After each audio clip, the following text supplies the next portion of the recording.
नमस्कार, जय हिंद, जय भारत।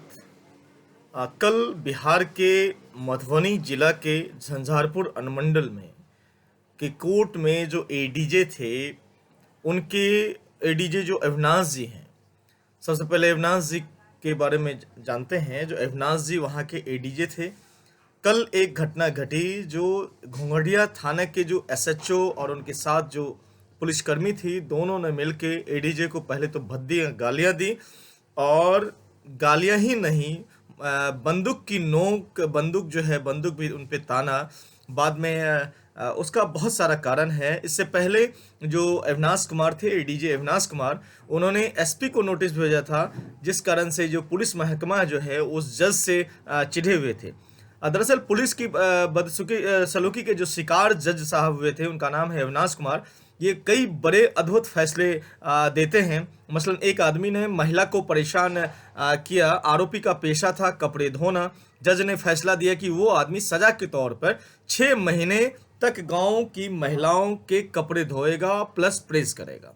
दूसरी एक और केस में आरोपी को इस शर्त पे बेल दी कि वो गांव के कुछ दलित बच्चों को 3 महीने तक फ्री ट्यूशन पढ़ाएगा। जज अविनाश के कई फैसले बड़े दिलचस्प और सुधारवादी हैं। जैसे कि अलग अलग तरह से इनका अप्रोच जो है, सुधारवादी तरीका इनका था। लेकिन जज अविनाश के फैसले कोर्ट को कई बार जो पटना हाई कोर्ट है उसको भी पसंद नहीं आए।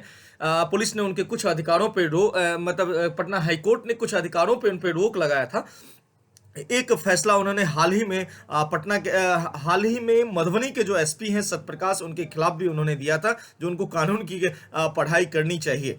ऐसे में जो पुलिस महकमा है वह नाराज था। और कल कल जो है पुलिस के जो अधिकारी हैं, घोंघड़िया के जो एसएचओ हैं, उसने बंदूक की नोक पर जज के साथ मारपीट की भी घटना कल घटी। तो ये जो घटना है, इससे दो तरह की बातें हम लोग इसमें कर सकते हैं। पहली चीजें तो ये है, जो ऐसी घटनाएं, ऐसी परिस्थितियां क्यों आई, ये सबसे बड़ा सवाल है। क्या पुलिस की इस रवैया के कारण ही क्या न्याय व्यवस्था पे खतरा मंडराता है, या कुछ और भी कारण हो सकते हैं?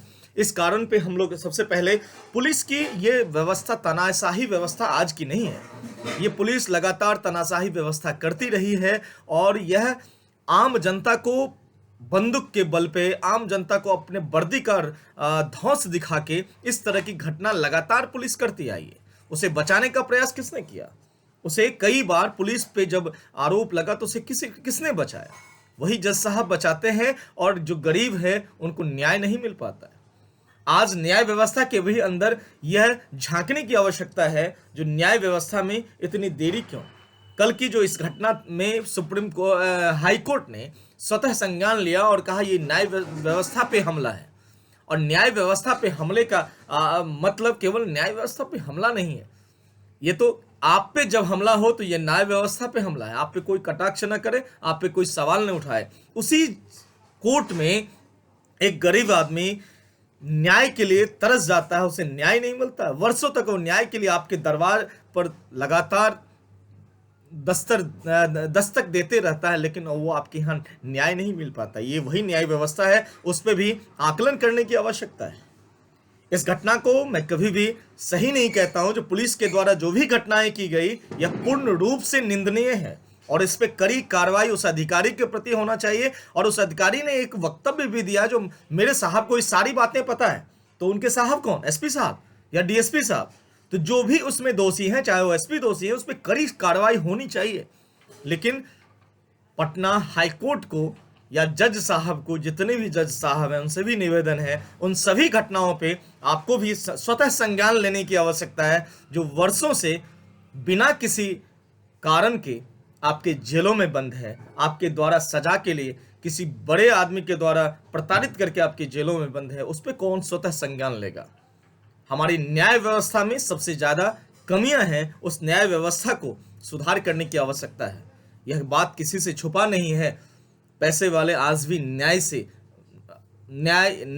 पैसे वाले को तो न्याय बहुत आसानी से मिल जाता है। या अन्याय करने के बाद भी उसे न्याय मिल जाता है, लेकिन एक आम आदमी, एक गरीब आदमी को न्याय कहाँ मिल पाता है। आज ये घटना घटी, उसमें बहुत सारे कारण हो सकते हैं, किसी कारण में नहीं जाना है, लेकिन एक घटना यह निश्चित ही हमारी न्यायपालिका पे एक प्रहार है। पुलिस पे जो प्रशासनिक व्यवस्था है, प्रशासनिक व्यवस्था जो इस तरह से जो घटना घटी उस पर संज्ञान लेना चाहिए, उस पर कड़ी कार्रवाई करनी चाहिए, लेकिन साथ ही साथ आम जनता के साथ यह रोज घटना घटती है।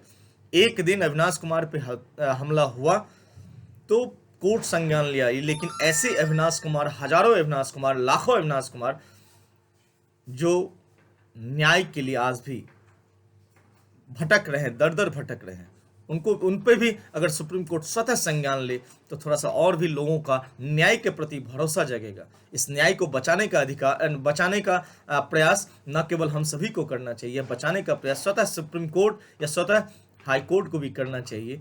इस बात में दखल देना चाहिए जो आखिर पुलिस की शक्ति केवल एक जगह नहीं, पुलिस पूरे बिहार में पुलिस की कानूनी व्यवस्था देख लीजिए क्या है, इस पे क्या संज्ञान आया, कभी आया, कभी इस पे कोई नोटिस दिया गया, कभी इस पे जो आईजी हैं उनको बुलाया गया, कभी जो डीआईजी हैं उनको बुलाया, कभी जो पुलिस के महकमा के जो बड़े अधिकारी हैं उनको बुलाया गया?